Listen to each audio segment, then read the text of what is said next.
Hello बच्चों, let us read the question. So the question says, which of the following statements about pheophycy is incorrect? यहाँ पे जो concept है वो based है on brown algae और pheophycy. अभी जो स्टेटमेंट दिया गया है उसमें दिया है कि फर्स्ट स्टेटमेंट है vegetative reproduction occurs by fragmentation. The vegetative reproduction in brown algae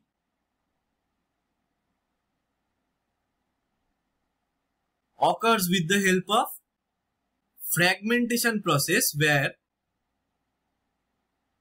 fragments of the algae produce new offspring.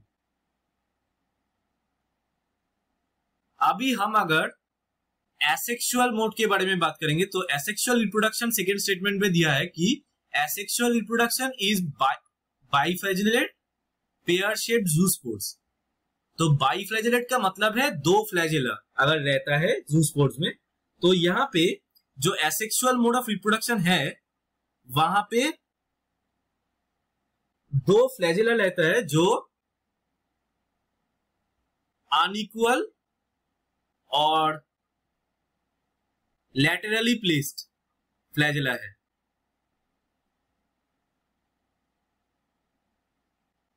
तो यहां से हम ये बोल सकते हैं कि जो एसेक्सुअल रिप्रोडक्शन है वो बाइफ्लैजेलेटेड पेयर शेप्ड ज़ूस्पोर से होता है.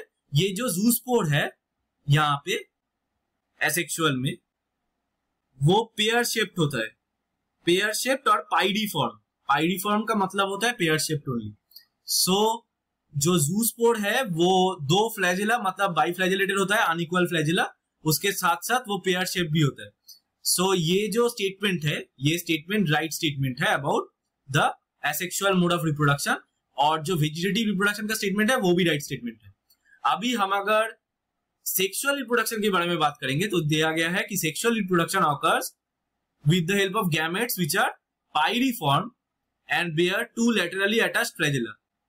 तो यहां पे भी फ्लैजेला जो गैमेट में होता है इन सेक्सुअल रिप्रोडक्शन वो गैमेट होता है बाइफ्लैजेलेटेड क्योंकि उसमें दो फ्लैजेला है और उसके साथ साथ वो पाइडीफॉर्म भी होता है क्योंकि पेयर शेप्ड है. तो यहां पे सिमिलर टाइप ऑफ गैमेट होता है या डिसिमिलर टाइप ऑफ गैमेट होता है क्योंकि तीन type of isogamy, anisogamy and oogamy तीनों हो सकता है इन फियोफाइसी. तो ये जो गैमेट के बारे में दिया गया है ये भी ट्रू स्टेटमेंट है क्योंकि ये पोर के जैसा ही होता है गैमेट. तो यहाँ पे जो तीनों स्टेटमेंट है वो तीनों statement about Phaeophyceae correct statement है. तो इसका मतलब ये है कि एक भी इनकरेक्ट स्टेटमेंट नहीं है. इसका मतलब 4 और none of this is the correct answer. तो option 4 none of these is the correct answer here. I hope you understood this. Best of luck.